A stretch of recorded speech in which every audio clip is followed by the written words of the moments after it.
Стивнувативкиот бојкот на нашинците од дијаспората за пописот, тврдат од Државниот завод за статистика. До денеска се попишани над 80.000 лица, од кои повторно најмногу во Швајцарија, 26.000. На второ место е Германија со 19.000, па Италија со 10.000. Најмалку се попишани во САД, Австралија и Канада, што според статистичарите се должи на негативната кампања околу пописот. Сепак велат дека ситуацијата и таму се подобрува.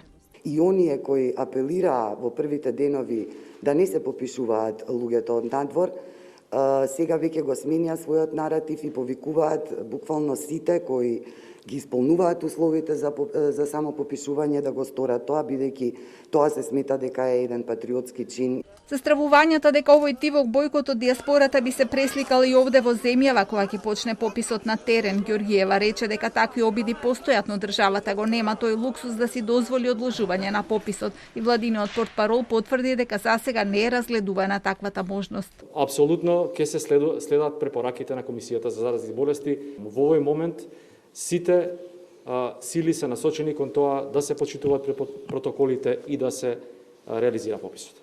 На пописот ќе се попишуваат и лицата позитивни на ковид, сместените на инфективна и лицата во изолација ќе бидат попишани со помош на членови на семејството. Во краен случај кај тие што немаат семејства, попишувачите ќе мора да влезат и во домовите на позитивни лица со заштитна опрема. Пред да влезат кај кого било дома, ќе мора да стават маска, да ги дезинфицираат рацете и да го дезинфицираат лаптопот. Овој протокол, тврдат од Министерството за правда, покажал добри резултати при попишувањето на затворениците. Се помина успешно и од управата за извршување на санкции не пријавија дека некое лице се разболело или инфицирано од коронавирусот за време на попишувањето.